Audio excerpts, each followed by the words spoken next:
What's going on? What's going on? Hey, y'all see it on the screen, man. We got a special guest here, man. At this point, it's been a minute. It's been a minute, bro. It's the return, man. Undrafted. Y'all already know what it is, man. We got Raider Ray in the building, man. We got Raider Ray in the building. Obviously, myself, PharoahNFL. Make sure to clock in, hit that like button, hit that subscribe button, hit that notification bell. Man, we got a great show lined up.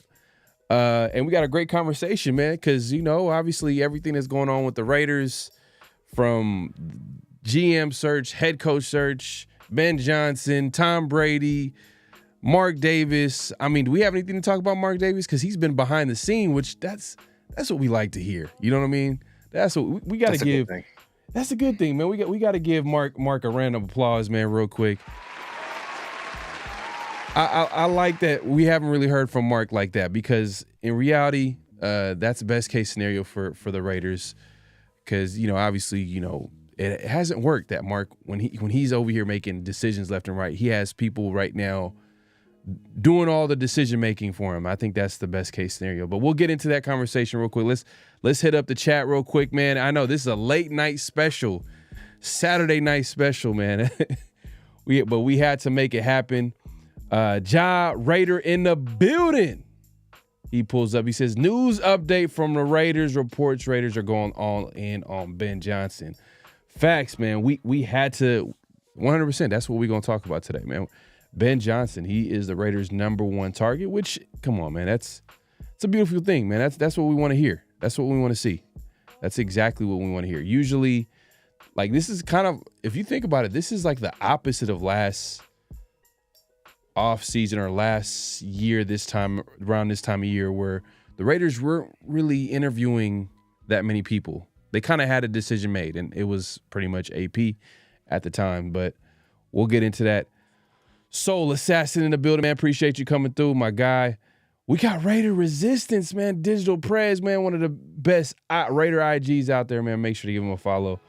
My guy's doing his thing, man. Appreciate you pulling up. Yeah, man. Ray's in the building, man. He's here.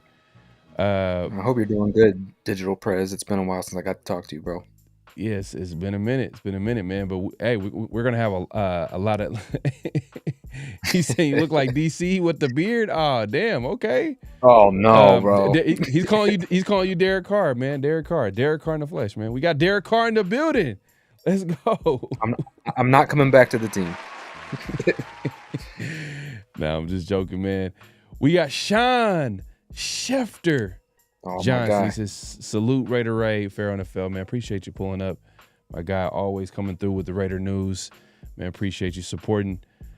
Man, we got God Dependent Brand. Yo, was good, fellas, man. Appreciate you pulling up, man. Man, we got a great show lined up.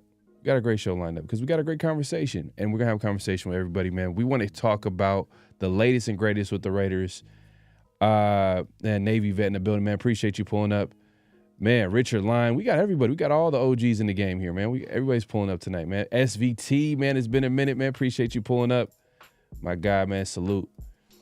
But let's get into it, man, because it's Ray. We haven't we've chatted here and there about like the Raiders season, and it went left real quick.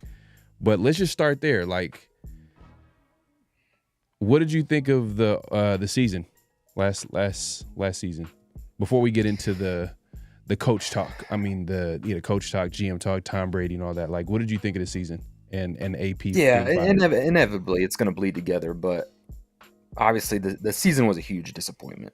Yeah, you know, all the way back from the draft process to, rumors at the training camp of what was going on there. Then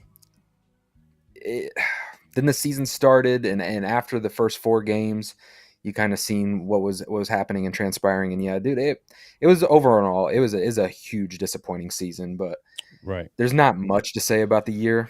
It's just more about to say like the Antonio Pierce conversation, and we'll get into that. Yeah, it just what happens when you don't have a quarterback.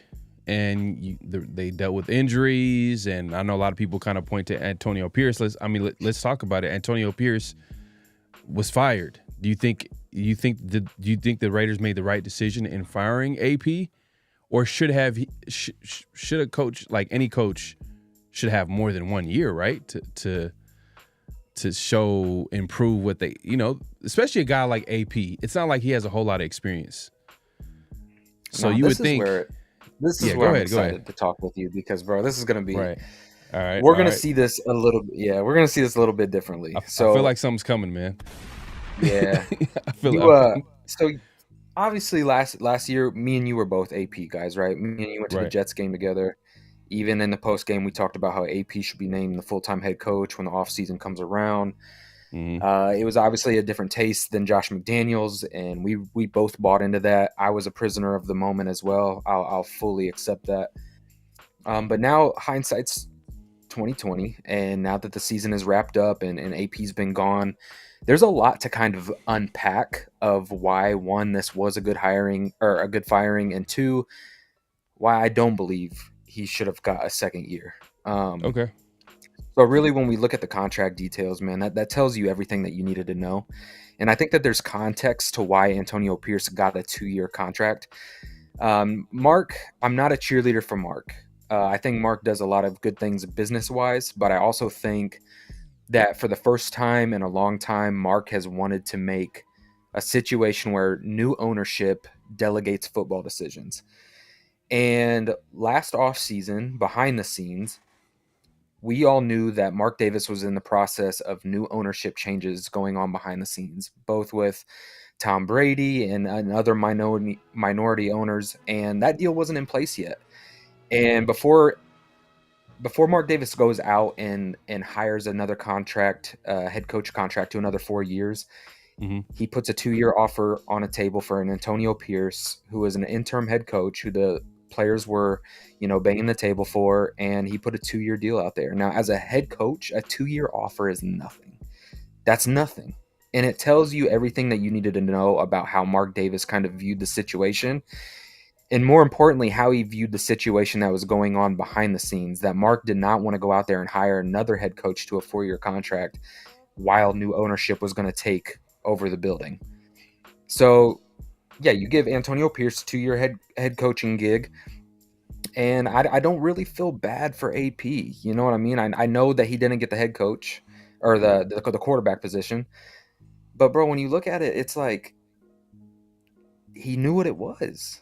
Like, he signed a 2-year contract as a head coach, and you're talking about a middle linebackers coach who was brought on by Patrick Graham, who now is the head coach of the Las Vegas Raiders and has more eyes on him than ever before. His brand goes through the roof, and there's really nothing bad that's going to happen to AP through this whole situation, bro. I don't feel like a swan song for AP, so to say. Like, AP was given an opportunity of in a lifetime. He signed a 2-year deal, which it was never going to work. That's such a short deal. He was never going to land an offensive coordinator that was going to come and sign with him with 1 year left on his deal as a head coach. You're never going to get a big offensive coordinator to come in and sign off on that. And, he was hired before Tom Telesco. So the whole situation, to be honest with you, it was ugly. And I don't hate the fact that we're going to clean house and open up a room for new head coach and a GM search. My thing is why even hire AP in the first place? Why? I know you're kind of putting it on AP. It sounds like, for even accepting a deal, but we don't even know the details of his contract. I know we can give an educated guess on what it could have been. I mean, it's probably not a long-term deal, it wasn't like no John Gruden 10-year deal, or it wasn't a Josh McDaniels. I think the reports that we heard about his contract was about a 6-year deal. He's still getting paid, by the way, by the Raiders. It's crazy. But you're putting it on AP for accepting the deal. But my thing is at the end of the day, like, why even hire AP to fire him in 1 year? Why would you? Because why would you go out and hire a new regime and sign a head coach to a 4-year deal when you have an interim head coach who, historically, we can both agree in the National Football League, has a short leash? The expectations aren't high historically for interim head coaches. If you don't want to make another hire And let's be honest, Antonio Pierce is probably the cheapest head coaching option that the Raiders could have gone in that was already in place. So they gave him a 2-year deal. It was probably a really cheap deal. And I say 2-year deal because that's what a lot of the reports are. And when you hear AP talk and they asked about next year, he says he's under contract. So I'm assuming the fact that Cliff Kingsbury got offered like the 2-year deal in the offseason to be the offensive coordinator, and he wanted a 3rd year, and they weren't able to guarantee that. That points to me that AP had 2 years on his deal. So I'm not putting it on AP. I'm putting it on the fact that Mark Davis had an ownership deal going on behind the scenes. And Mark is not going to go and sign another candidate to a long-term contract. He had AP in place as an interim. It's a low-risk deal because I'm sure he assumed that AP, he didn't know if AP's the guy long-term. So he puts a 2-year deal on the table and AP signs off on it. It is what it is, in my opinion. Like, this isn't just an AP, like, why would you hire AP? It's more of a, we have a new regime coming and taking ownership of this team, and he doesn't want to go out and sign another head coach that he's probably going to have to pay another 4 years. So you have a guy in place and you just give him a 2-year deal. It's cheap. Like, it makes sense to me. Like, I get it. I hear you, but like at the end of the day, like I just feel like it was kind of pointless to hire AP. I see what you're saying. You're saying, oh well, it was a low risk, high reward. Bro, it was a temp job. It's a temp job. That's what it was. Literally, like, okay, like I'm an owner of a business. If I know that I'm selling my business and new ownership is going to take over, but I still have to run this business for a year. Mm-hmm. And I'm like, hey, look, new ownership is coming in. I don't know how they're going to value you, but I'm going to give you this job, and it's a high-end job for a year to kind of show what you can do. And who knows what's going to happen after that. Maybe they keep you, maybe they don't. Right. And you give that person that temporary job that he signed off on, that 2-year contract that he signed and agreed to, knowing that there was nothing guaranteed to him. And now we're going to be surprised when new ownership comes in and that's not their guy. Like, bro, it doesn't. Okay, it's not surprising to me. I see what you're saying, but I do think that he was set up to fail. To be honest with you, I think it's exactly. How are you set up when you agree to it? Because look, think about it. You just said right now that it was a temp job, right? Meaning that they kind of had a good feeling in advance that AP was only going to be a 1-year guy. They just based off the investment that they gave him, they didn't feel like it was going to be a long-term thing. If it was, oh man, like we got our head coach of the future if he does something amazing. But in reality, the reason why he was set up to fail is because how can you actually in 1 year really develop a team and put your version of that team out there? Look at the Dan Campbells out there. They went. And I know that's like a great example. That's everybody's favorite example to use. But the number one thing that I can say is he didn't have a quarterback, Ray. What was he supposed to? He didn't have a quarterback. So if they didn't go all out to get their quarterback, to get the Raiders to get their quarterback, I mean, for AP to get AP a quarterback, or even a better quarterback than Minshew and AOC, then what are we talking about here? Like they really didn't give him a chance. So that's why I say he's set up to fail. I think it's just the term thing that I'm getting hung up on is like he was set up to fail. I don't think he was set up for anything. I think he agreed to the situation. But I think the moment that he didn't, to be honest, and we talked about it in the offseason, it was kind of Jaden Daniels or bust, right? Like, yeah, I know like you guys like Michael Penix a lot, and Michael Penix is a good quarterback, but to be honest with you, I really felt like it was going to be more of like a Jaden Daniels or bust type of situation. The moment that they weren't able to go and get him, and it was like it was over before it started. And what I'm saying, like he was never the long-term plan ever. He was an interim head coach, and he was asked to fill a role for a season until this new ownership deal got in place, so they Right. can go and hire their new regime. So I Right. don't view it as set up. He took a job knowing like, hey, unless I just knock this out of the park somehow. What I really think AP was doing, bro, is like he was smart. He leveraged a position, and now his name has more notoriety than ever before. And what he did was now secure a job with another football team and has a bigger stock. He put a rocket fuel on his stock as a coach in the league and made it apparent of who he is. So I don't know, bro. I don't I view it like he I was set I up. bet you AP thought he was gonna get a QB at the I very. bet you did too. We all thought the Raiders were gonna get a QB, Yeah, but when I they bet you didn't, did too. when they But didn't the want to moment he leverage, didn't, that was it. That and was then it, bro. then they pair him with Telesco, the experienced GM,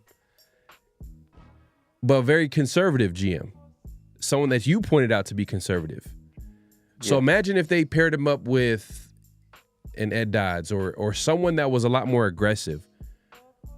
Maybe we would have Michael Penix on the roster. Maybe he would have been the QB that the Raiders would have right now. Devontae Adams would still be on the team and all that. I'm not saying I care about Devontae Adams. We'll touch on we'll touch on the Devontae Adams topic a little bit later because he had like an interesting take on a video. But I'm just saying that the whole outlook of the team would have been different. Maybe AP still would be the coach. I mean, all right. I'm not gonna stay on the AP topic because he's gone. It is what it is. Yeah. But I do want to ask you, what would have if AP was still here? How many wins would have taken to AP? I know he's gone, but I'm just saying, how many wins would it would took for AP to still be a coach for the Raiders? Like if, because obviously the Raiders finished like what 4-13. Yeah, I think you would have to be somewhere close to 500, but more than just the record, I think he would have had to be at least 500 in the division. He went 0-6, bro, and he got outclassed by everybody. So it's just, I mean, yeah, some of the Chiefs games were close and stuff, but look, and I want I to know be we're gonna that go back guy, to the but QB situation, but bro, it is what it's it just is, not bro. even the quarterback situation. The quarterback situation is like the main one. It's so obvious.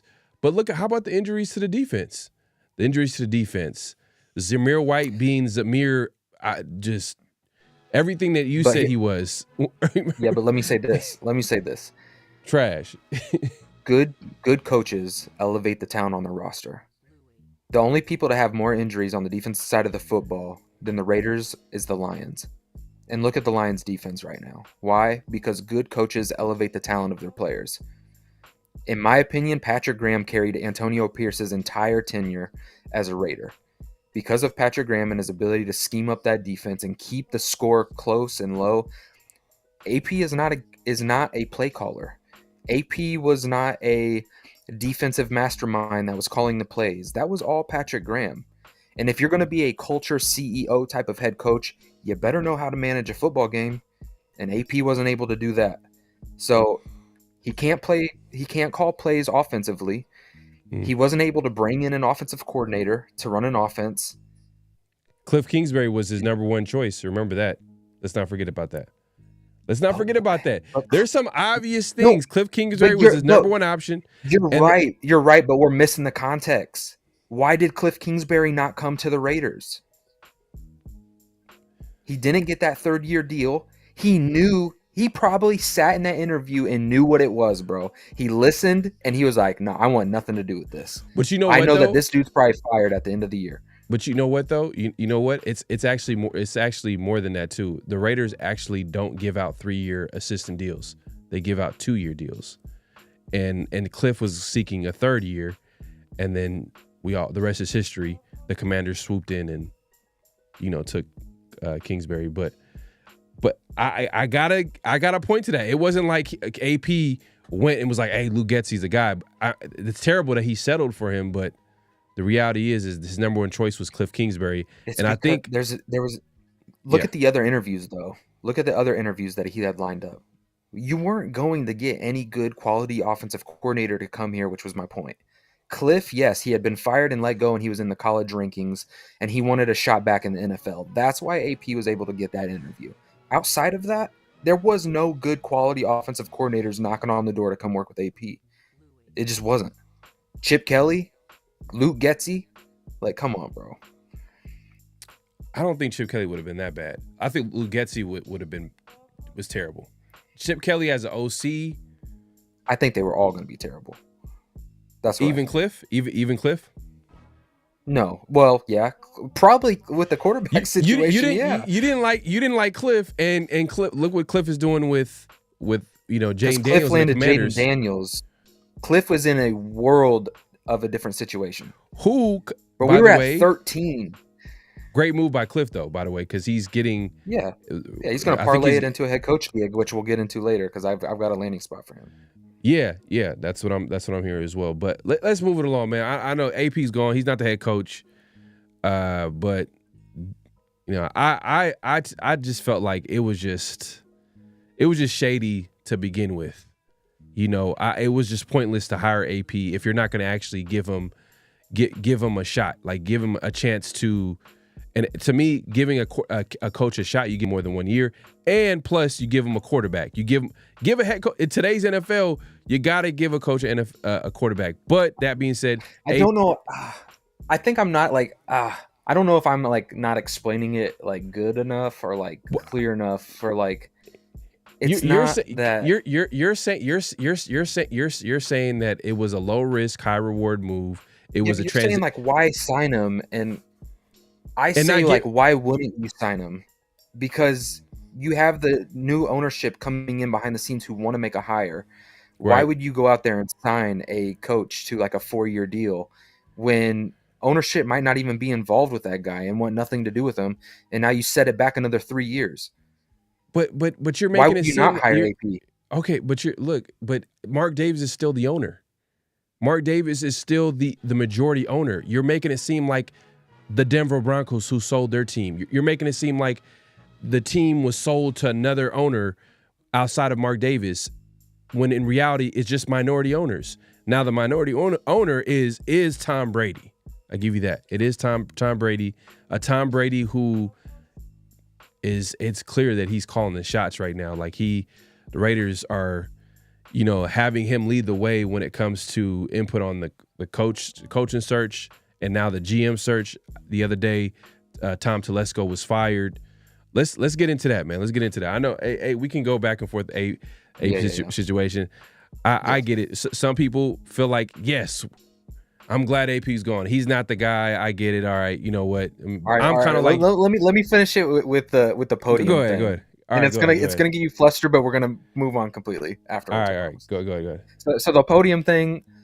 Like, everybody's like, oh, why would you walk him out there? And everybody's so emotional about that press conference. And I view it as, bro, if you are the head coach of an organization and you put a 4-13 roster out there, you are responsible to go out there and address the fans that sat there and bought tickets. Oh, bro. And address why it went wrong. Why do we give handouts and like breaks to people and not go out there and address a situation? Why would you, or at least give him the opportunity to say why it failed? Why does he get like this? No. Why does he get to like just walk and not have to address it? Every coach that was fired did not have them come on Monday in their presser. Every coach that was fired didn't come out on Monday to do a presser. Like, literally, look at the coaches that got fired. You got the Doug Petersons that got fired. Who else got fired? The coach for Gerard Mayo, which some people didn't agree with. Also, 1-year deal, kind of a messed up deal, but could have been maybe an AP situation like you're alluding to. Maybe a guy that they. I mean, I don't care that other people didn't do it. I don't. I'm just saying. You're giving a pass to how the Raiders are handling business, and I don't agree with how they're handling it. And right.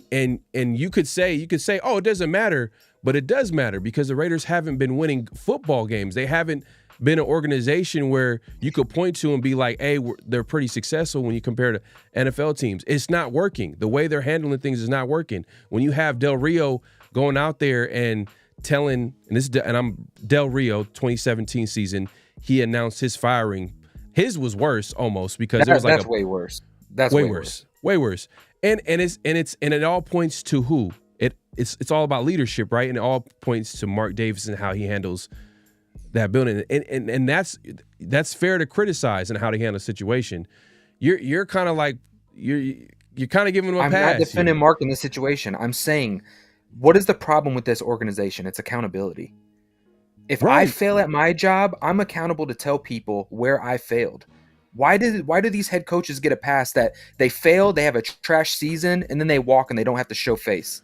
I feel like you should have to address people that you failed. You owe it to the players in the locker room. You owe it to the staff that is about to get fired and let go, and go and address to people, hey, this is where I fell short as a head coach, and this is where I need to improve on. Why is that bad to go out there in front of a media? Like, why do we make it such a big deal to send somebody out in front and be accountable for the product that they put out there for the last 17 weeks and the product that they tried to sell for half of a year of why, we're going to change this thing around, and it looked like a joke. And then, no, just fire him and let him walk, and don't make him stand in front of anybody and be accountable. That's what's wrong with this organization, is that we just have a bad head coach, we fire him, he walks off, and that's the end of it. Like, hold his feet to the fire. We were promised this pipe dream that we knew that wasn't ever going to happen in this offseason, right?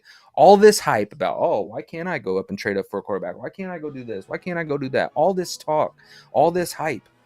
And then we have this kind of a product with this kind of staff and this kind of game management, and you're not going to go out there and be accountable to the product that you put out there. Like, to me, bro, it's signs of like a society being soft, bro. The fact that we're getting so... Go ahead. Okay. How about so? What do you think of Mark Davis? See, the thing is, like, you're like, literally, if you want to talk about accountability, doesn't need to start up top? Tom Telesco should have to go out there. Mark Davis should have to go out there. It's not just an AP thing. Like, before they fired Telesco, yeah, he should have went out there too. Why didn't you go get a quarterback? Somebody should have asked those hard questions. Why didn't you set up AP and go trade up? What was the dilemma? What was the issue? Were people not wanting to trade with you? Like, what was it? Go get those answers. And for Mark Davis, say, hey, what went into giving AP a short-term deal? Like, yeah, he should be accountable too. I'm not saying that he's excused from it. He should be sat down and asked too. So when this next regime comes down and Mark Davis gets in front of the cameras, yeah, people should ask him what happened. See, that's the thing though. Mark has every time there's been a new regime, every time Mark is up there, front row, right in front of the cameras. Oh, this is our new coach. This is new. But when the coach gets fired, he's nowhere to be seen. He has Del Rio announce his own firing. He has, AP, which they knew that he was going to be gone. Like, why? What was the whole point of him coming up pressure? And him kind of like, hey, from what I know, I'm coming back and yada da da da. I'm like, you could call it like soft, but it's just not how you. I don't know. I wouldn't go about it that way. I wouldn't. To me, I viewed it as like a season recap. He was still the head coach. It was Monday. The new ownership, Brady was doing a Fox gig on Sunday. He comes in on Monday. He's still under contract, so he gives a season recap. To me, it would be one thing if after Sunday and after the season's over and he went out there and did a season recap, and then on that Thursday you bring him in for a presser to talk about the future of the Raiders and then fire him. That I would be more like, yeah, I hear you. I hear what you're saying. But it was it was literally the Monday after the game that they played, and he wasn't fired yet. So yeah, obviously he's probably going to go talk to the media. I don't know. Right. I didn't view it as you know what it is? You know what it is too? It just comes off like the Raiders weren't prepared. That's like the annoying part about it. They knew that, like, they went 4-13. It's not like they went like they just missed the playoffs and they just, they went 4-13 and they had all this time to figure out what they were going to do. So you're telling me they didn't know that if they wanted to fire AP until like the last game. That's hilarious. They did know. I bet they did know. They did know. So why don't you fire him after the game? Just after the game, just announce the firing. Even though I don't agree with it, I'm going to say that I didn't agree. You don't give a coach 1 year, but okay, let's say what you're saying is true, right? It was a transitional year. Tom Brady's coming in. Once he officially becomes a minority owner, he can start running the team. He probably wants his own guys in there. Okay, good. But why handle it that way? That's just my, hey, look, I guess we can agree to disagree on that one. Yeah. We appreciate everybody coming through. Make sure to clock in, hit that like button, hit that subscribe button. House Junkie says it takes two to tango, and Telesco and AP were sliced by the same blade for not providing Raider Nation a winning product all in one season. It's just, man, it's crazy. Like our expectations, one season, if we don't win, we're firing people. I wonder if whoever the said head coach or GM doesn't win next season, are we firing them too? Is that how we're going to do it? It's not the same situation. It's not the same situation. Okay. All I right. don't think Mark is going to be as hands-on. I really don't. Well, okay. That's another thing. All right. SVT says, what if Ben Johnson was the plan all along and AP was just the placeholder? Whoo. Which is what we said minus the Ben Johnson name. Right. Let's get into it, man. Let's not waste any time, man. Let's get into it, man. So AP gets fired this week. A couple days later, Telesco was fired. Were you surprised by that? Telesco getting fired? Surprised me a little bit more than the AP one, just because I thought, obviously Telesco landed Brock Bowers and Jackson Powers Johnson, but at the end of the day, like it wasn't like, it caught me off because how random it was, like the update, like when it came through. But then when you looked at the timing of like the day before they go to hire Ben Johnson and obviously all the Brady reports coming out, like it really doesn't surprise me that much. Like when we talked, like when Tom Telesco was first hired and we talked, and I was just like, I remember when I seen the first video that the Raiders put out of Tom Telesco walking into the building, and just something in my gut, I was like, man, this just don't feel right. Does that make sense? I think I knew that you were happy about it because you were never a big Telesco guy to begin with, just because like you seen kind of right through it. Like you mentioned like the first couple of rounds. We all see he had a long tenure with the Chargers to the point where you can see a trend. First couple of rounds, he was pretty solid. After that, it was kind of hit or miss, not super aggressive. And I'm of the ideology that like you build a franchise through those later rounds. That's my perspective. I could be way wrong, but to me, the rounds 3 through 7, like that's where you find the core of your team. Majority of the league is made up of those guys. So when I see like a guy who's able to hit on those early round draft picks, but aren't able to hit on the late round draft picks, that's when, the cause for concern goes up for me. But look, let's be honest. Like, thank you, Tom Telesco, for being with us for a year and getting an all-pro tight end and a starting center and a right tackle that was able to play pretty well for us. So, I mean, I'll take it. I'll take it. We got 3 starters, and at the very least, I think Glaze, do you see him like at a right tackle or guard? I mean, he showed that he can play at right tackle, and with that being such a pivotal position for us over the last few years that we've kind of missed on, I mean, I don't know why you would kind of like, unless you have a plan, I don't know why you would move him. I would say you probably work out a trade or something with Andre James and move Jackson Powers Johnson over to center. You have Colton Miller and Delmar Glaze, and then you can kind of navigate the guard situation the way that you want to. But the only reason I bring up, because I'm just thinking about the possibility if the Raiders don't take a quarterback in the first round, right. And we get Kelvin a guy Banks. like get a guy like Ben Johnson, and he loves to run the ball. Hey, you got to fortify that offensive line. And what happens if we take the best offensive line on the board? That's a possibility too. And then you can move Glaze probably inside. There's a possibility too. And we'll get into Ben Johnson real quick. So you weren't like super surprised that Telesco was gone? No. Not really. All right. No. Well, I mean, I was surprised. I'm not gonna lie. He had a pretty good draft. I mean, Brock Bowers had one of the greatest like rookie tight end seasons ever. So it's like, and for him to get fired, like it was a little bit of surprise. I understood it. I was surprised, but I understood it. Yeah, I would say I'd probably fall in that category. And I I think, was surprised when I read it. Like when it popped up, I was like, "Oh wow!" Like yeah, they're yeah, really doing it. You know? yeah, and I think he was fired for strategic reasons, not because he did a bad job. Is because, Yeah, like SVT is 100%. alluding to, Ben Johnson, who had his virtual interview. I think like if they're in the playoffs, I think the new rules are like the interviews got to be virtual. But I think after the divisional rounds, I think it could be in person. But that being said, he had a virtual interview yesterday evening. At this point, it's like that was Friday, so that was like Friday. So I know it's like a 3-hour difference for you, but so he had that virtual interview.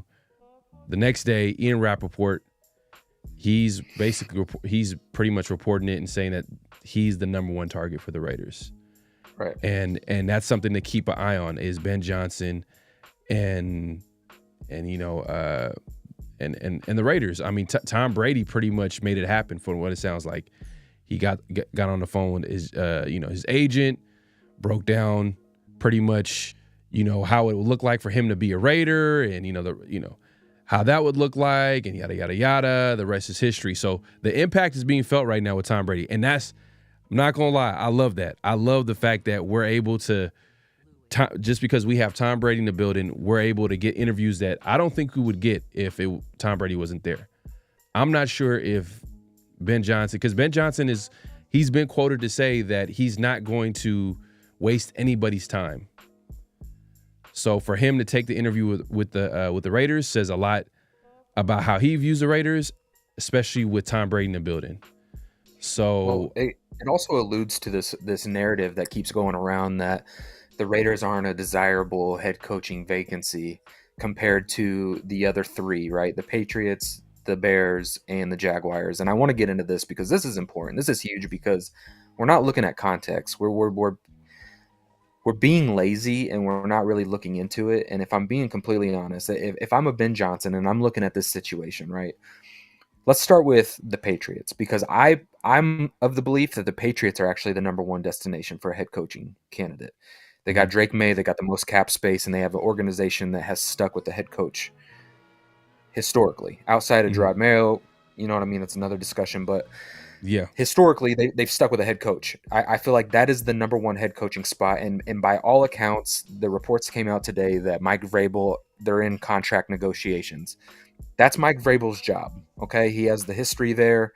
That's his to lose. So Ben Johnson is not going to go to the Patriots, okay? So we can take the Patriots off the list. So now we're down to the Chicago Bears, we're down to the Jacksonville Jaguars, and then we're down to the Raiders. Now, I want to talk about the Chicago Bears because people say that this is the most desirable place to go coach, and I would beg to differ because they have ownership and GM issues with Ryan Poles. And when you're looking at a Ben Johnson situation, he wants a situation where he's going in with a GM that he wants to work with. Now, why do we act like we know that Ben Johnson just wants to go and work with Caleb Williams? Like, obviously, we just say, like, oh, they have a franchise quarterback. But those three teams that I just named off, the Patriots were a 4-13 team. They have a young quarterback. The Jacksonville Jaguars have a young quarterback in Trevor Lawrence. They're a 4-13 team. And then you look at the Chicago Bears, and they have a franchise quarterback, and they went 5-12. The Raiders are 4-13, and they don't have a quarterback. They don't have one of those young guys. Ben Johnson is not tied to any of those guys. So you look at the Bears situation, they have ownership issues of their own that they've got to deal with, okay? And they've got a ton of talent that Ben Johnson didn't go out and handpick. Let's be real. That offense is already stacked with a bunch of people. In my opinion, the Bears' job, who's going to get that? Cliff Kingsbury's interviewing with them next week. That makes the most sense. Cliff Kingsbury's going to parlay that Washington Commanders job into a head coaching gig with the Chicago Bears. So let's say I'm right. Cliff Kingsbury is now the head coach of the Chicago Bears. So the Patriots job and the Bears job is now off the table. That leaves you with what? The Jaguars and the Raiders. When you look at the Jaguars, how many head coaches has Trevor Lawrence had and offensive coordinators? How many injuries has he had? Okay. When you are looking at that situation, and I might be on the outside on this, I think Trevor Lawrence is a good quarterback. I don't think he's elite. I just don't. Mm-hmm. I think he's pretty good, but I think he's overrated in a lot of areas. Does Ben Johnson want to tie his name yet again with another guy that he didn't hand select? You look at the Raiders situation in 2025, they've got the second most money in cap space. In 2026, they're projected to have the most cap space, and it's not even close. Right. In 2026, the Raiders have the most cap space in the NFL. They have state-of-the-art training facilities. They have a brand new stadium in an open market, no state income tax, and new ownership. New ownership is the biggest one. You look at Jed Hughes, who they just hired to do the head coaching search, was able to help the Cardinals find Bruce Arians, was able to help the Chiefs locate Andy Reid, was able to get Michigan with Jim Harbaugh. This tells me that the Raiders are going big game hunting, and I think it's Ben Johnson. So to say that the Raiders aren't an attractive place to go to, I beg to differ, because Ben can come here, put his GM in the office, go and get his quarterback, whether that's by trade with another team in the league. You could go out and get a Hendon Hooker probably. He has all the time in the world to develop his own team. Yeah. Like, he doesn't even have to go get the quarterback of the future the very first year if he really didn't want to, because he's going to be given the time. So he doesn't have to gamble a bunch of picks to move up. You know, maybe he feels like he can work with a Shador. I don't know. I probably wouldn't, but with Ben Johnson, I'm not going to take anything off the table because I think he's that good of a play caller. But that's just me saying, dude, I don't think that the Raiders are just this ugly, disastrous situation to walk into. They're not, but I think the biggest that's why I said earlier that getting rid of Telesco was surprising, but I understood it because it's very strategic, because now it gives the Raiders flexibility in the coach that's incoming to come in with a GM that he's familiar with. And I think it's the Raiders and the Jets who don't have a coach and a GM. And then everybody else, they already have a GM in place. I think it's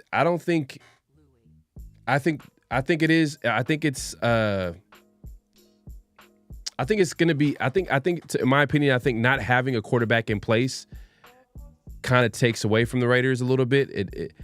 I think having Caleb Johnson in place at the end of the day, like Caleb Williams, I should say, I think that's a plus. That's a plus for the Bears. I think but then they have Ryan Poles in the building, and that right there, I think that is where the Raiders kind of strategically speaking, it makes it a little bit more interesting, because now Ben Johnson could look at it from a situation, well, even though they don't have a quarterback in place, we'll be able to get it because I know whoever I'm going to be paired up with, maybe like a Ray Agnew or whatever, becomes a GM, a guy that he's familiar with from that Detroit building. He comes into the building. Now you can say, like, all right, you know what? I can trade for my quarterback, or we can sign this guy, or we can trade up and get our guy, because I think I see what the Raiders are doing is pretty smart. I think the biggest thing that you mentioned too was one of the two people that are like helping the Raiders look for. I think it was Hughes, I believe. I forgot the names. The two guys that Jed Hughes. Jed Hughes. That right there, that is off-season Raiders special right there. That right there gets me hyped up, because just the track record of them finding like coaches, that right there that's exactly what we need. And it's crazy how the Raiders are going about it this way, but last year they didn't make no attempt to do none of that. They literally it's almost like, I kind of believe, that's what I'm saying about this new ownership, is that they're casting a wide net. When's the last time we really seen this? Yeah. No. And we haven't seen it. We I felt like maybe that offseason where we're, Bisaccia, and then McDaniels was Mark's guy. That was linked for a long time. Yeah. We haven't seen it like this, bro. Yeah. And we're being aggressive too. We're like literally requesting interviews left and right from not just Ben Johnson, Pete Carroll is a guy that we've requested. Robert Saleh, Spagnolia, Liam Combs has been connected to Raiders. They haven't really set up an interview. I know they interviewed with Aaron Glenn, the DC for the Lions as well. A whole bunch of candidates. I mean, what do you think of Pete Carroll? I'm not as low on it as a lot of people are. Obviously, I've got my choices before him. But say like Ben does go somewhere else. Say Liam Cohn decides to stay with the Buccaneers for a year, which I could also see that. The thing about Pete Carroll and his big sales pitch to the Bears with his interview was that he's bringing a high-end assistant to groom him to be a head coach. And what that tells me is Pete Carroll is a historically well-known staff builder. And if he can nail a solid staff and devise a culture in Vegas and get some good players in the building and then groom a guy who can inherit that team, and you keep the continuity in this organization that we've lacked for a long time, like I could see it. I'm not saying I'm in love with it. I'm not saying like I want that. I see where he's trying to sell it, but it sounds like it sounds to me. It sounds like that's going to happen. It sounds like Pete Carroll might be the guy. They're going to interview him on Monday. I don't think it's going to be. It's going to be tough. I don't. Hey, look. We could. I understand you feel like Raiders would be a great place for Ben Johnson to go, which I hope. Hey, I wouldn't be mad at Ben Johnson coming to the Raiders. But what I'm saying is that we're ignoring the fact that like coaches are judged by their success on the field, and their success is oftentimes tied to the quarterback. So, like you pointed out earlier, AP accepted the job, right? That's on him, right? Well, it's going to be on Ben Johnson if he accepts the job with the Raiders and they don't have a quarterback in place. And I'm sure they're going to give him time because it's going to be a whole different situation with Ben Johnson coming in. They're going to give him a longer contract. They're going to give him time to develop the roster. He probably could, even if it's only him and Hooker. That's all we were asking for. Right. That's all we were asking for. So, I think the Jaguars and Patriots, who they haven't officially, announced the coach, but that being said, like I think Vrabel's going to take that job. It seems like they have quarterbacks in place, so that kind of gives them a little bit of the edge. And if that's the case, then your guy Vinny Bonsignore right here, he's kind of pushing out that, hey, Pete Carroll would be a great fit with the Raiders, and that's what's making me hesitate. You know what I mean? That's what I'm saying. It's coming from Vinny. It's coming from Vinny. Yeah. It's coming from Vinny. So I think if they don't land Ben, it's probably Pete, bro. And then it's like we talk about like the Raiders aren't this like highly sought after. Oh man. Okay, but let's put it in this context. Okay, but let's put it in this context. Pete Carroll would be the best head coach that the Raiders have probably had in the last 20 years, even at 73. I'm going to be honest with you. Like, look at our coaching resume. A 73-year-old Pete Carroll, as sad as that sounds, has been the best head coach that we've had in the last 20 years. Easily. Oh, Pete Carroll? Yeah. Oh, yeah, no, Pete Carroll's a great coach. But that's what I'm saying. Is like, we are not in a position to really be like complaining about this situation. But what I'm saying is like, it just reeks of the Raiders' past where they will try to recreate something that was great before and trying to make it great now. Like Pete Carroll is 73 years old. What's the success rate for guys in their 70s coaching in the NFL? Like, I'm sure it's not high, bro. You know what I mean? Saying, it's just like we don't have to do that. Like, and I'm sure, I'm hoping, and this is my biggest. This is where I feel like, okay, the Raiders, they might have something with Tom Brady.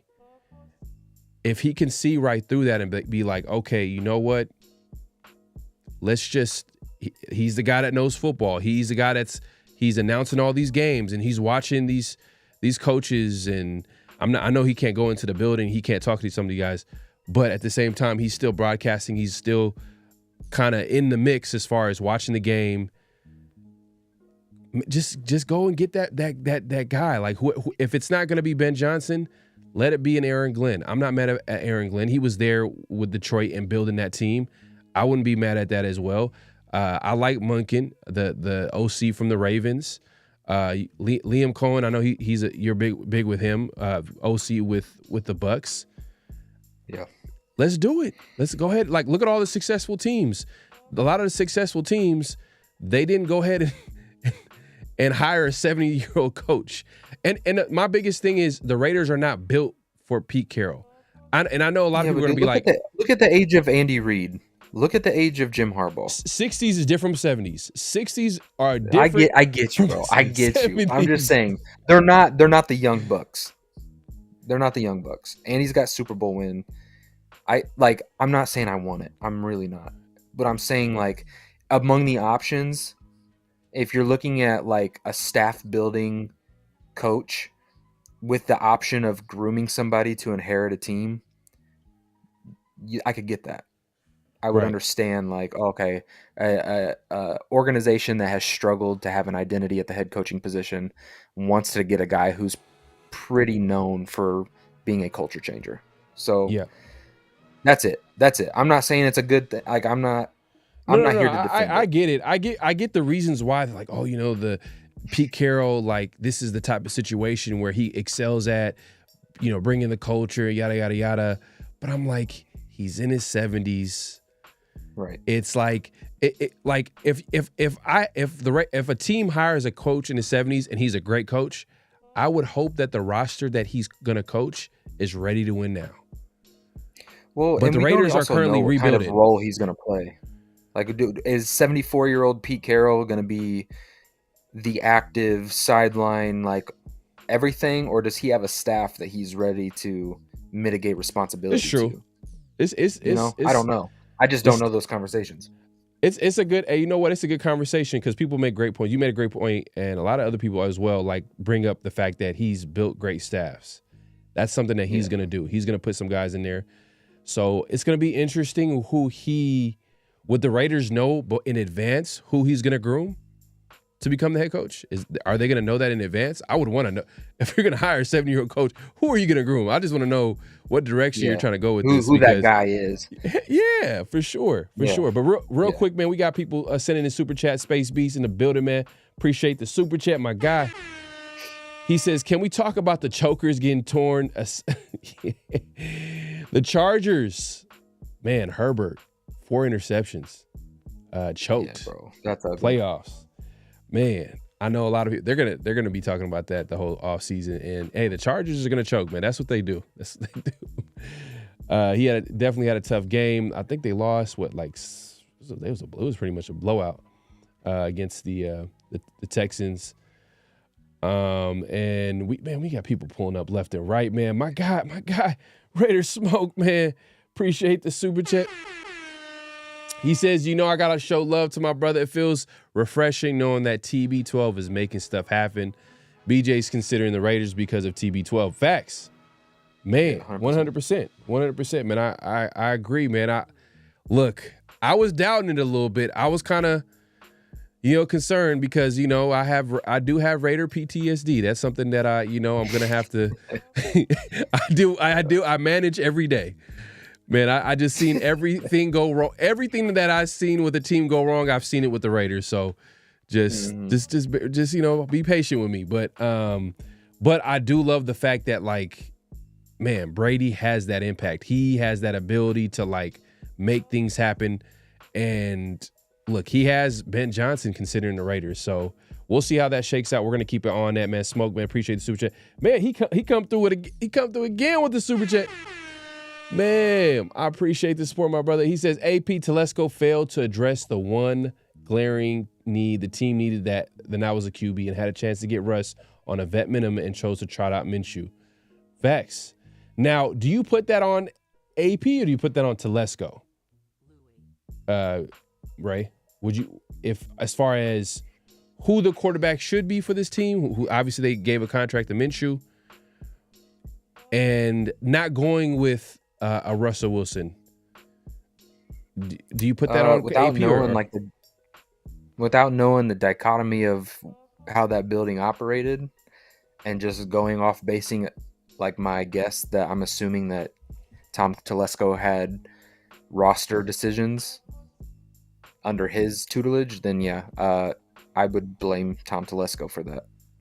Yeah, because he was in charge of the person adding roster, personnel player to the team. personnel. Yeah. It's not a situation where, like Gruden getting a 10-year contract and then him hiring his own GM and Mike Mayock. So we all knew the deal. Like Gruden had his way with the roster. Whoever he wanted on the roster, he was going to get. So yeah, definitely that was definitely Telesco. I was definitely on Telesco. But then I did hear AP. I don't know if I heard this. AP did say this early on in the offseason, last offseason. He said that he wanted guys that are Raiders. He wanted guys that fit this team. So there was a chance where he could have been like, Russ doesn't fit with the team. That's a possibility too. But yeah, Telesco obviously is going to be in charge of drafting players, signing players, and giving the coaches players to make the best of, man. But man, my guy Problem TV, man, we got the OGs pulling up. My guy Problem TV in the building. This is Fair the GOAT, man. I appreciate it, bro. He said, I like the way we're moving. Hey, man. Hey, look. I love the positivity, man. Y'all bringing me back. With my Raider PTSD that I have to manage every day, man. Y'all bringing me back, man. I said, I like the way we're moving. This finally might be the turning point for us. This is going to be an exciting offseason. Let's effing go, man. Hey, man, I'm hyped too, man. Y'all give me hype real quick. And I think for me, it's not that, obviously you guys are like, hey, man, when I hear y'all talk in the chat and we have these conversations, I hear you guys talk about the team and how you guys see things. But at the end of the day, like, I think what got me hyped up a little bit was Jed Hughes. I think that was the one where I'm like, ooh, that was a nice little curveball. When I seen that report and then I see the names, like, it says one thing, bro. Like, the Raiders are big game hunting. That's it. Mm-hmm. That dude is tied to organizations going out to land big name coaches. So that tells me, like, Raiders are all in on Ben Johnson. Like, they're going to roll out the red carpet. So they're going to make it so it's going to be really hard for Ben to say no, which is what I want.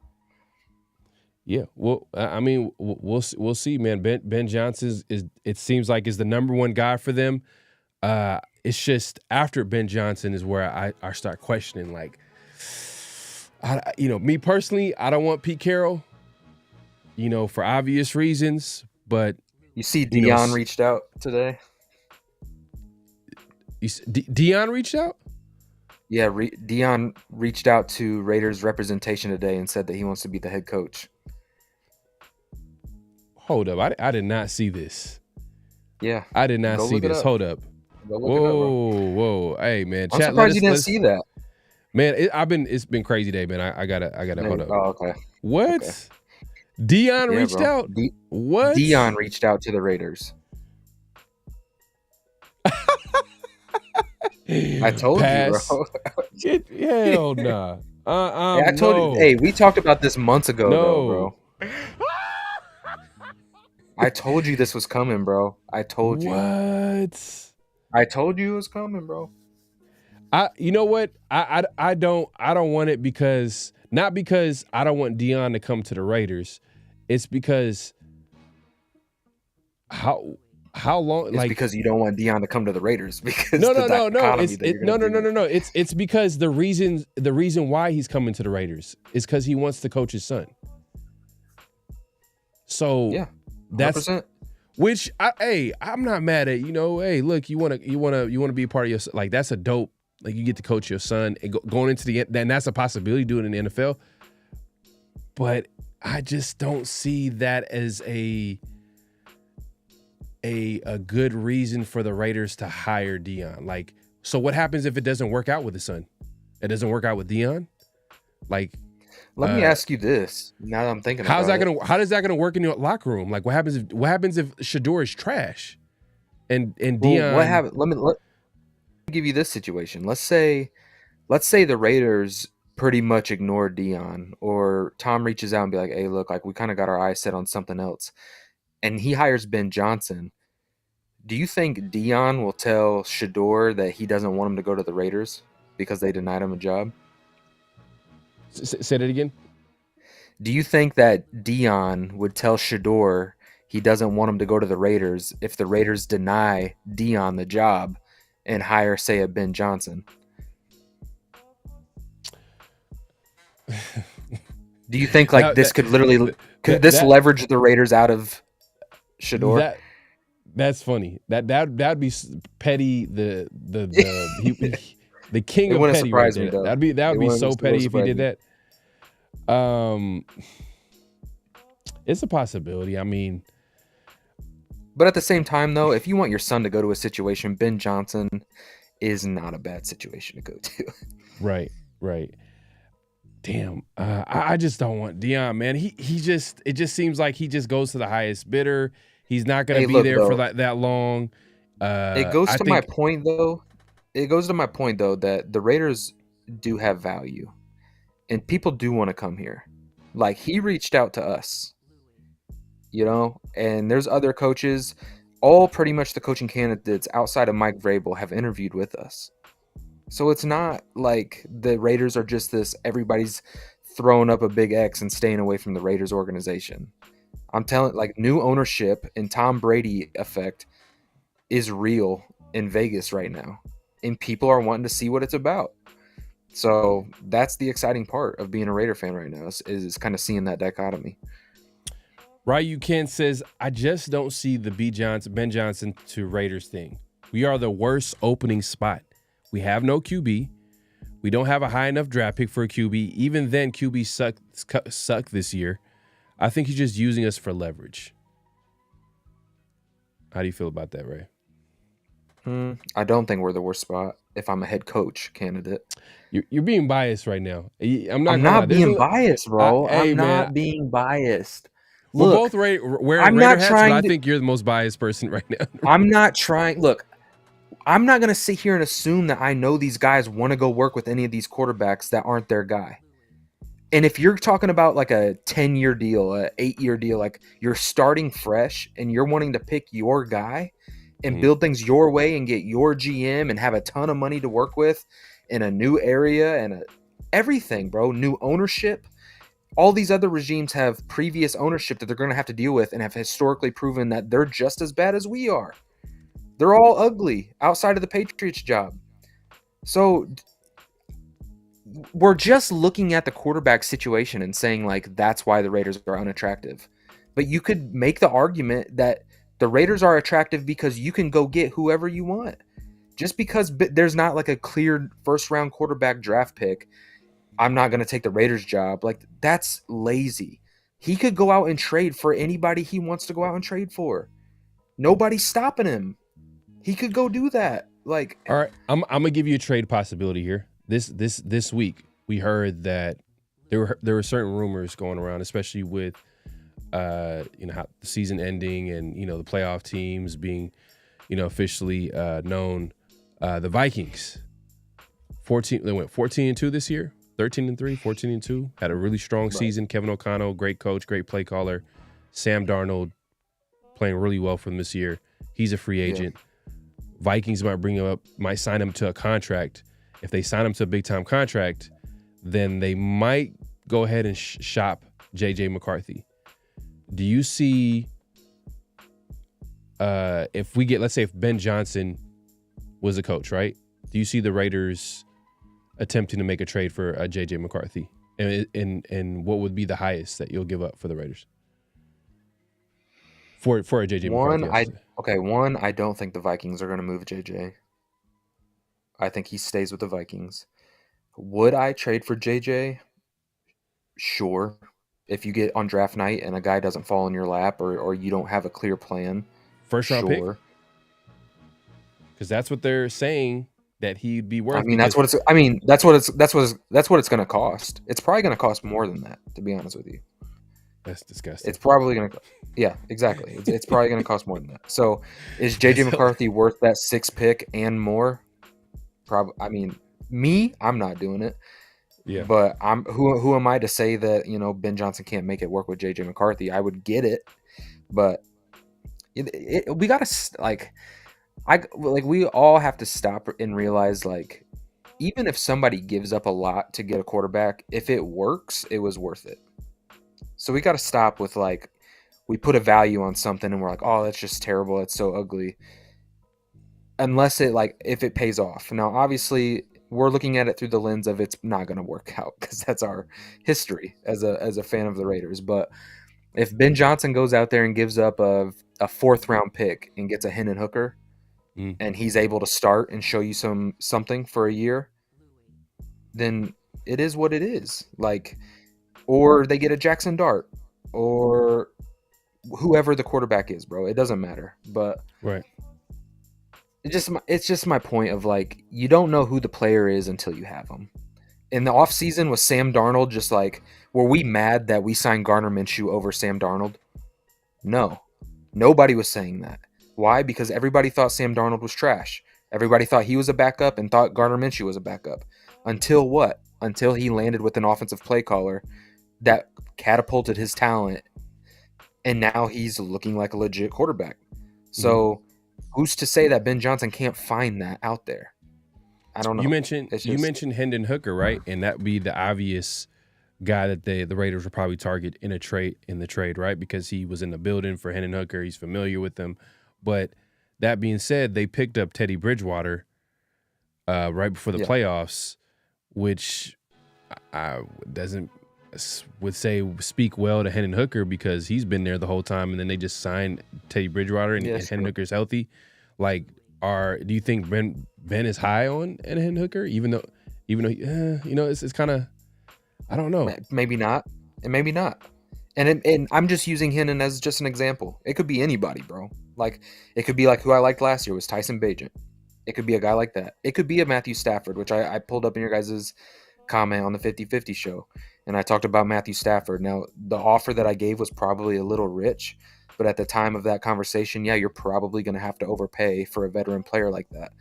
But even if Ben Johnson came in and say he wanted to give up, 2/3 in a player, whoever that might be, or it might take just a 2nd-round pick straight up, and you get a Matthew Stafford to go along with a Ben Johnson, then it could just be any type of quarterback like that. You know what I mean? It could be one of those guys that is an aging veteran that Ben Johnson feels like he could have success with. Whatever it looks like, I don't care. Like, I know and trust that Ben Johnson is probably going to go get a guy that he feels like he can work with, and then we'll see. Like, that's just where I'm at with it. Hey, you know what, Steve? This is a great point. The only reason why we're not really tripping right now is because Ben Johnson popped out of nowhere. If we end up hiring some shitty OC and DC because we can't hire a good coach, we'd be pissed on how it was handled. Yeah, if they do all this work and cast this wide of a net, bro, and they end up hiring like Todd Downing, like, yeah, it's ugly. Oh man, it'd be terrible. It'd be terrible. But I think from how it's the way they're going about it, I feel like in the end it's gonna be a favorable. They're gonna get a solid coach. Could it be Ben Johnson is a question. There's a lot of different options. There's some other guys that we haven't really talked about. But before we get into that, make sure to click and hit that like button, hit that subscribe button, hit that notification bell. Appreciate everybody coming through. Mike Tomlin could possibly be an option. Mike Tomlin could be if he's fired. Like there's some people saying that he might get fired. Like there's actually rumors out there. The only problem I have with Mike is like, I love Mike Tomlin. I've always loved Mike Tomlin, but I feel like if we get him, I feel like we're in purgatory. We're always going to be like 9-7. Like, the offenses of late have just kind of looked not that good. It's just facts. I want to see Mark at the podium explain how he's failed the nation over a decade. Man. Yeah, exactly. I agree. That might be comment of the day. For real, man. Let's keep it real. If you want to talk about accountability, it starts at top. And who's at the top? It's Mark Davis. It's the leader. I agree. It's the leader of the franchise. But yeah, man. Look, man, it's been a great show. Appreciate everybody coming through. Before we get out of here, man, I want to talk about let's talk about other options outside of Ben Johnson and obviously Pete Carroll. We talked about him. Is there anybody else that we're looking at right now? I mean, also GM. That's an opening. are the Raiders going to go? Are they going to sign a GM first? Are we going to go get a head coach first? Or no? I think we're getting get a head coach and a GM. I think it's either going to be head coach and GM at the same time, or GM first. I think that's the best. Yeah, it's going to be it. if it's Ben, it's going to be Ben first. Ben first, then he's probably going to pluck Ray Agnew, and if he can't get Ray Agnew, then he's gonna find somebody that he's willing to work with. If it's not Ben Johnson and they miss on the big fish, then yeah, I think that they're going to go grab a general manager and then facilitate it from there. Also, man, make sure to click in, hit that like button, hit that subscribe button, hit that notification bell. We appreciate everybody coming through. We are going live on both our channels. If you haven't subscribed to Raider Ray, man, my guy, man, he knows his stuff. Go over there, head over to his channel, subscribe, hit the like button, hit the notification bell. It is me. Hey, are you back? Is Ray back? Are you going to be dropping off season is where I thrive. So I've actually got a pre-record. So I didn't think Pharaoh was going to be able to get on tonight. So I'm going to drop a pre-record, and we're going to cover. I'll probably cover a lot of what we talked about tonight in about 20 minutes. But yeah, man, I'm going to try to start dropping some pre-recorded stuff, and then on the weekends when I've got some time, I'm going to try to hook up with my guys and do some content. The off season is where I thrive. I feel like is film breakdown and prospects in the draft, and I've been on Ben Johnson, the Ben Johnson train for a while. Yeah, even last season, I was on the Ben Johnson train. So to kind of see it get this far, it's got me really excited. I don't want to get too excited because I've been let down so many times. Right. So I kind of got I'm a Raider fan with a seatbelt right now, just kind of keeping myself controlled. So, all right. But yeah, man, we're going to do this again. Cool. And so with Ben Johnson, you feel like if it's him, he's going to be first, and they're probably going to get a GM that he's familiar with from the Lions or something like that. But if that's not the case, who are other people that you're looking at as far as GMs and coaches or possible head coaching candidates that you would like? You got the assistant GM for the Bucks. I would like to take a look at the assistant GM for the Philadelphia Eagles as well. I feel like they've been able to. Honestly, man, I'd like to see Champ Kelly get an interview. Like, I know he's not the big sexy name or whatever, but I feel like Champ Kelly had a lot to do with the Kaylavon Chase-Dons, the Lalus, a lot of those late season additions that kind of saved us defensively throughout the course of the year. I felt like Champ Kelly had a hand in that, and not saying he would get the job, but I definitely want to sit him down and give him a real fair shake at an interview. So, yeah. So that wasn't Telesco. That you felt like that wasn't really Telesco making those sign-ins, and I don't have any evidence or proof, but my gut, when I just see the moves, it reminded me a lot of last season when we didn't have Telesco, and Champ went out there and got like a Jack Jones, and he got some of those guys to fill in late in the season. Right. Yeah. And to me, it just kind of screamed that Champ and his assistants were already in the building, and Telesco only had 1 year, so how many of Telesco's guys were actually in the building? I felt like Champ was the senior of scouting, and to me, in my opinion, I feel like Tom Telesco, it being his first year, he probably gave Champ Kelly a lot of that authority to go and target those later guys. So that's just my gut. That's just what some research behind the scenes I feel like has led me to believe, but I could be way wrong. And I remember talking to a Charger fan earlier in the season, and he was like, one of the biggest things with Telesco was the fact that, like, his later round picks, he wasn't super aggressive. He didn't really do a lot of in-season pickups and stuff like that, or trades.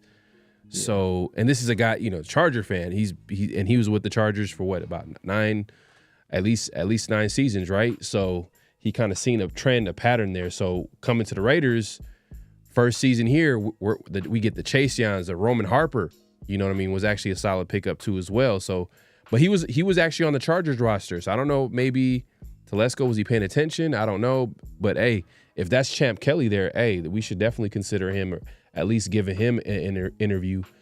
But it's gonna be tough, because if Tom Brady's running the show, Tom Brady's gonna be running the show. So I could see the Bucks GM, because I know there was a relationship. They're like roommates in college, and he was there when Tom was playing there. So there's definitely a connection there with Tom. But we'll see, man. We'll see how it shakes out. Appreciate everybody coming through. Make sure clock in, hit at this point, clock out, hit that like button, hit that subscribe button, hit that notification bell. Man, it's been a great show, man. Hey, we just were like, hey, we made it happen. It was like last minute.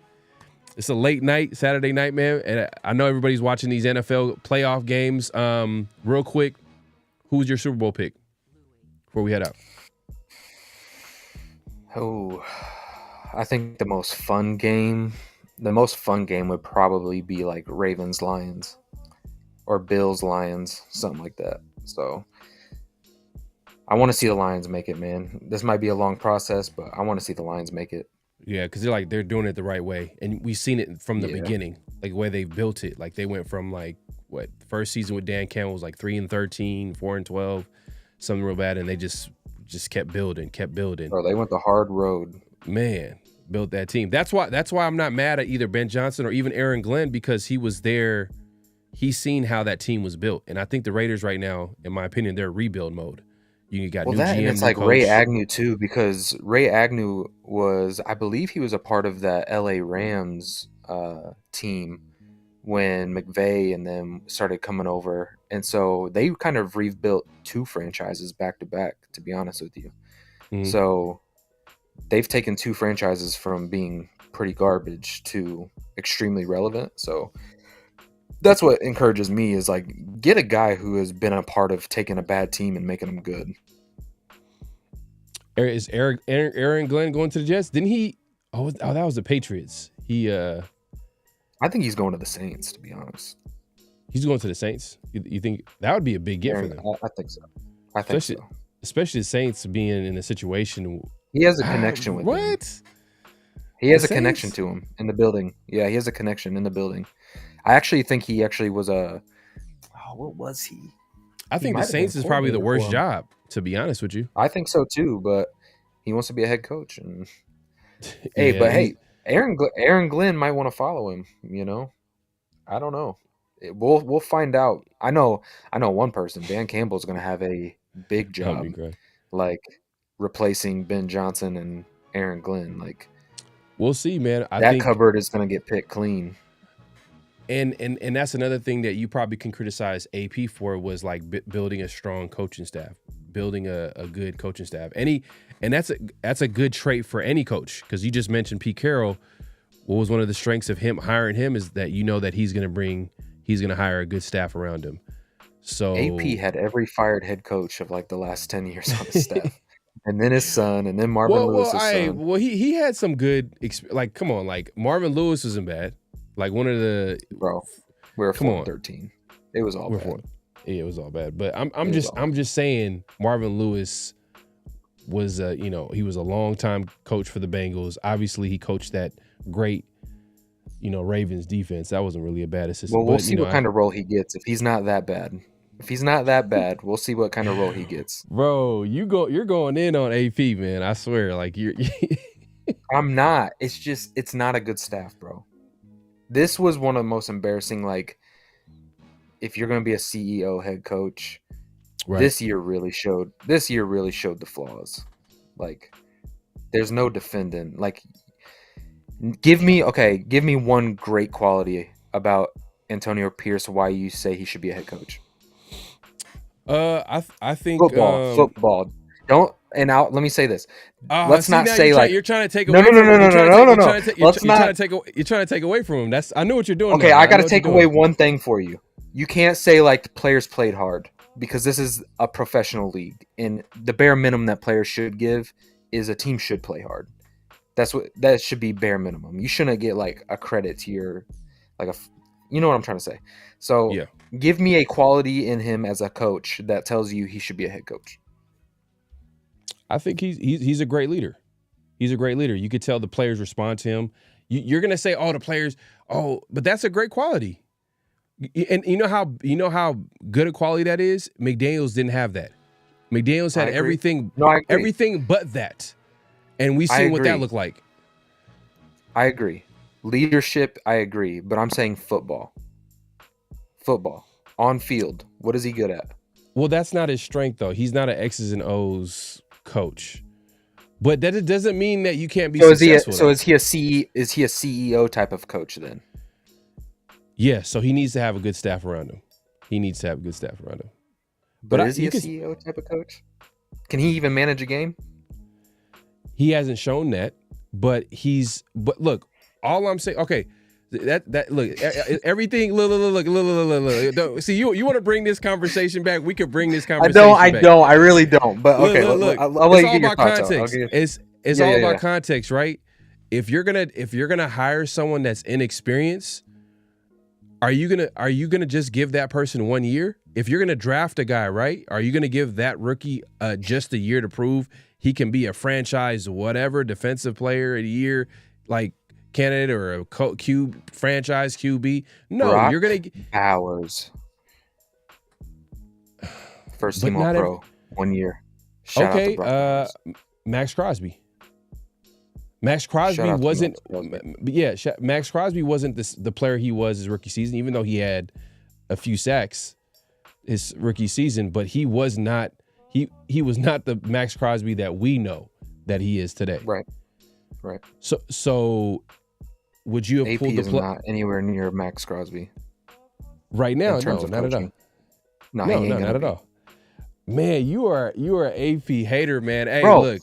Okay, no, I'm not. Listen, in your gut, do you really? Even if a team gave AP 5 years, let's pick the Jacksonville Jaguars. Right. Is AP a franchise head coach? Look, it's hard for me to say that right now after one season. If I'm going to judge it off one season, no. But all I'm saying is whoever you give to that head coaching spot, you got to give more than 1 year. You got to figure it out. Okay. Let me ask you this. In this coaching cycle with all the interviews that we've had, AP or Ben Johnson? All right now, Ben Johnson, but okay. AP or Mike Vrabel? Vrabel. But hey, look, AP you know AP or Pete Carroll? Oh, I'm not done. There's a long list. AP or Pete Carroll? Pete Carroll's 70. Bro, Pete Carroll has a Super Bowl. Don't even disrespect this dude like that, bro. Oh my gosh. He's 70, bro. Like he could break. He could. Chad, it's time to wrap up this conversation. I don't want to be ageist out here, man. Hey, my OGs out there is in the 70s. I'm just saying, long term, I just don't think it fits with the Raiders. The Raiders are ready to win now. Then Pete Carroll would have been like, oh, okay. But I don't know, man. Guy in his 70s, his main selling point is I can groom the next guy. Is that going to be good enough for Tom Brady and the Raiders? Be like, oh yeah, bro, that's a great. If I could have AP as a recruit, I would love it. If he could be a recruiter, I would love it. A head coach? Oh man, nah, bro.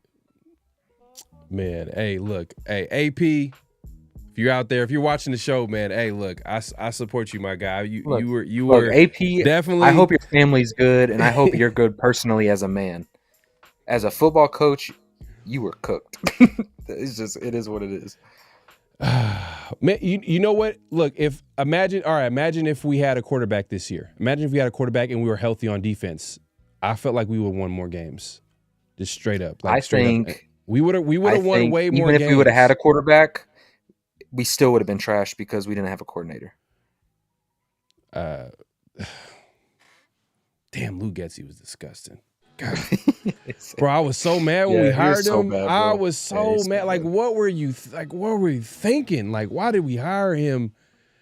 Hey, and then to be honest with you, and then when AP was like, "Oh, I should have trusted my gut, and I should have just rolled with Aiden all year." Like, come on, are you even making the decisions? That's my question. No. So basically, he leaned on Lou Getsy to make that quarterback decision, and Getsy chose Minshew. And Getsy all offseason was talking about, and Getsy all offseason was talking about, how much he values mobility in a quarterback. Does that sound like AOC? No. So when it came down to it, when in a close QB battle where we had Tashawn earlier in the season where he was like from mini camp to training camp, he said the quarterback play offense was just bad, just terrible. It was bad. Like there was not any, like he was not expecting the Raiders offense to be good during the season. I was like, man, and this is the beginning of the season, so I was just like, damn, like, so I don't know. That's a tough situation. Look, we can go back and forth all day with the APs. I get it, but at the end of the day, he's not here. I'm moving forward. I'm moving past it. Ben Johnson, if he's the coach of the Raiders, man, that would be a game changer. But it's still a risk, though. Coordinator, not all coordinators make great head coaches. I'm not saying there's a question. He's not a home run. Like he's a home run hire for me. Like as far as like how excited I would be because of the potential of maybe getting like that next McVay, that next like Kyle Shanahan.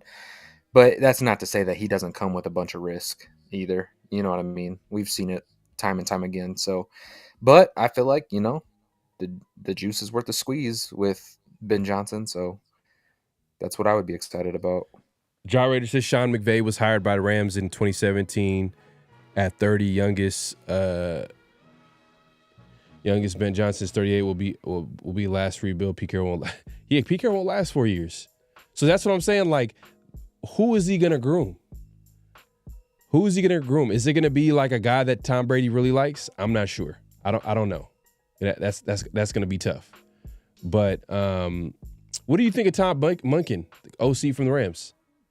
I mean, he's kind of getting older too, though.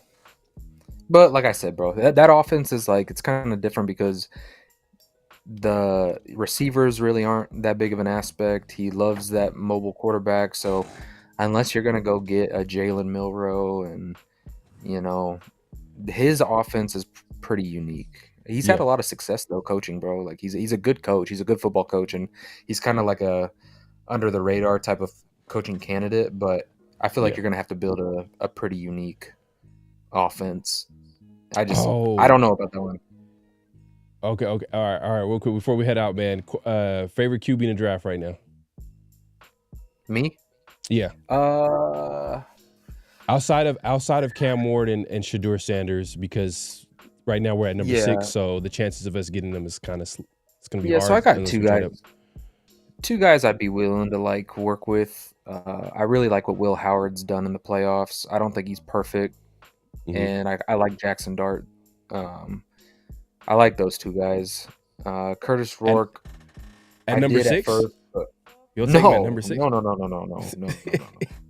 No. I don't like anybody at 6. Yeah, I don't like anybody at 6. But I just feel like those quarterbacks are obviously going to get taken early. I'm just even like Shedeur makes me nervous. Shedeur makes me nervous for a few reasons. I think his pocket awareness, his feet, and his mechanics are really good. But man, there's a lot of drifting in the pocket, and there's things that pop up, and the bowl game really gave me like, I think it's because it was like the lasting impression. It was gross. Yeah, Shedeur. No, that's who I was talking about with Shedeur. I like him as far as mechanics and awareness and football IQ. Like there's a lot of things that I feel like Shedeur would do good with a guy like Ben. He can throw a really good dig route, which Ben Johnson and his offense, they run that notoriously. His accuracy and ball placement is really well. He's just a drifter and he holds on to the ball. It's a common theme with the quarterbacks in this class is they hold on to the ball a lot. A lot of the mechanics are pretty sloppy. Cam Ward, I feel like I really like the aggressiveness, but at the next level, I think it's really going to cost him, especially early on in his career. I think there's going to be quite a bit of turnovers. But I do like Cam Ward. I always go like, I'm like a teeter-totter between Cam Ward and Shedeur. Like on the right day, I'm gonna take Cam Ward because there's things that I love in his game and I really like. But then there's times where I want to play it safe, and that's why I don't like anybody. You like high ceiling players, and Shedeur is not really compared to Cam Ward. is not that high ceiling type of player, like where, but Jalen Milroe is a guy that is super athletic, but do you think he's too big of a project? Yeah, I don't. But again, like I said earlier, I'm not gonna be a hypocrite. Like, if Ben thinks like he could work with somebody like that, like I'd be open to seeing it. But right now, if it was just a clean slate and I was hiring Milroe today without knowing who the head coach was, yeah, I don't really like it, bro. He's got a lot to go. He would have to sit for a year or two for me. And this is Raider PTSD too. I'm scared of players that need development with the Raiders because we haven't really been that franchise as of late. We haven't been that franchise that really developed players.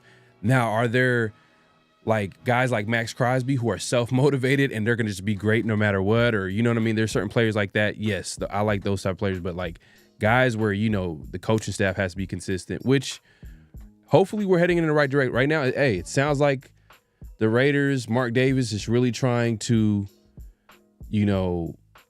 empower Tom Brady, and maybe, things are going to change. So we'll see how that shakes out. Man, my guy, Raiders Smoke, man, with the super chat. He says, if we land Ben Johnson, Mark is showing up at the pressure with the ball fade with Jalen Rose hairline. Hey, if you look back at his last press conferences, when he signed John Gruden, he was like a kid in a candy store. Like he made that promo that they were about to drop. Yeah. And then you go to the next one, Josh McDaniels, and he was still a little bit excited, but you could tell he was super excited. He was super excited. He was up front. He was like, oh man, like I'm in a joke. And then the AP and Telesco one, he was like showed up, took a picture with the peace sign, and was like out. Yeah, he was out. Or he said, I'm still gonna be here, but I'm gonna let the guys talk. And I'm just like, that was the way he handled it was kind of weird. Like he didn't want to be associated with it. Like he didn't want to. Yeah, when you watch this whole year and almost in reverse, you can see everything for what it was. Right. From the start, it was all bad.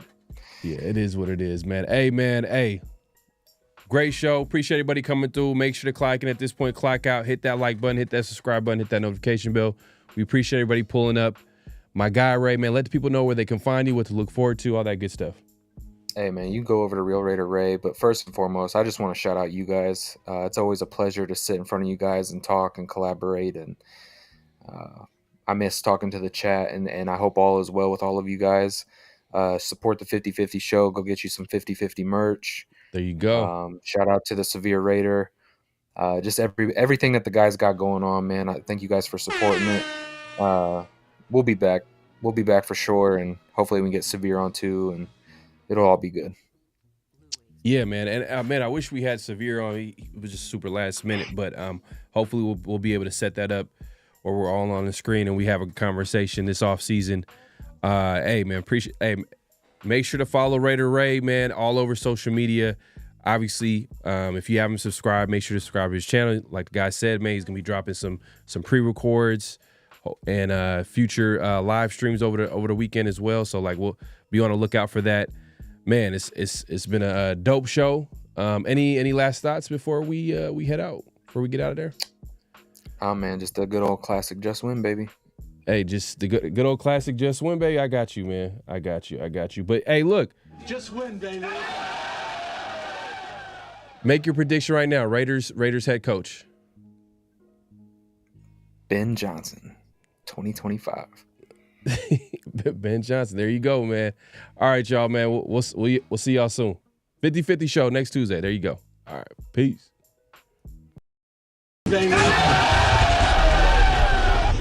Hello? You play to win the game. You don't play to just play it.